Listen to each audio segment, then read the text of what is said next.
Hello engineers, welcome back to Engineering Design Simplified. In this video series, I will be solving tough engineering mechanics problems. If you want to watch more videos like this, please subscribe to my channel and press that bell button so that you will be notified when I upload a new video. In this video, I am going to discuss a cylindrical object rolling down the inclined plane. So the same theory can be applied for a timber log unloaded using a ramp. Let us see in the coming slides how to do this. A cylinder of radius r, mass m and moment of inertia I about the center rolls from rest down a plane inclined at an angle theta with the horizontal. So what is the speed of its center at time t from rest? Let us see in the coming slides how to develop theory to solve this problem. In this problem, we consider that cylinder won't slip. That means it is pure rolling. So it has two types of motion. That is one translatory motion, and the cylinder rotates about its own axis. First, let us see impulse momentum diagrams for translatory motion along this plane. So along this plane, this impulse momentum diagrams are drawn. So initially the cylinder has mass m and initial velocity u.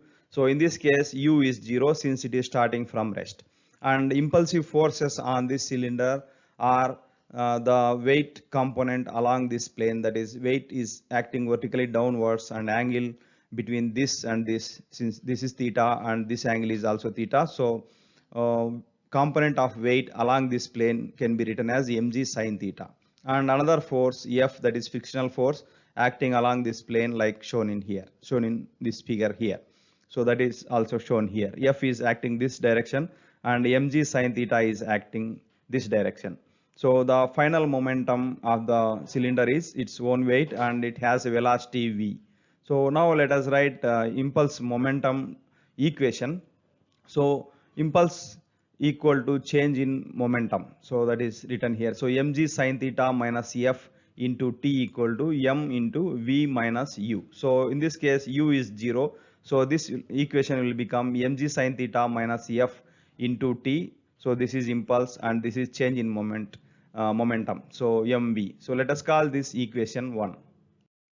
So this cylinder rotates about its own axis while rolling down the ramp.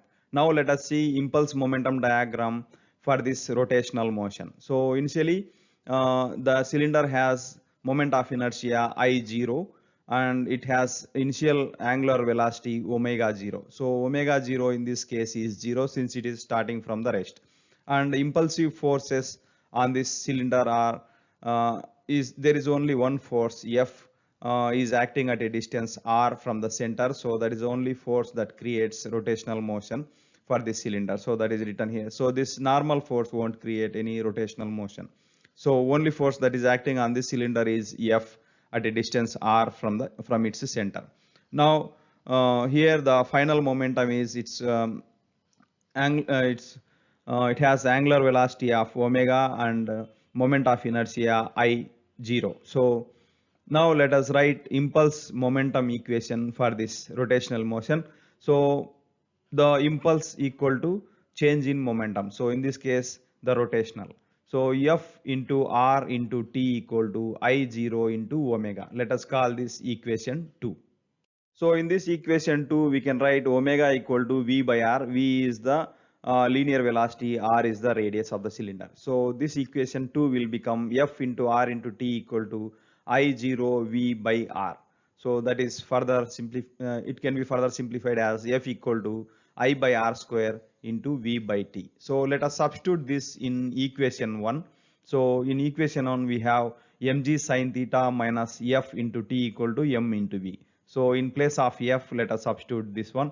So we get this equation as mg sine theta into T equal to V into M plus I by R square. So after further simplification, we get V, that is the velocity of the cylinder at time T, is equal to mg sine theta by M plus I by R square into T. That's all for today's video. If you like this content, please like, share and subscribe. Thanks for watching.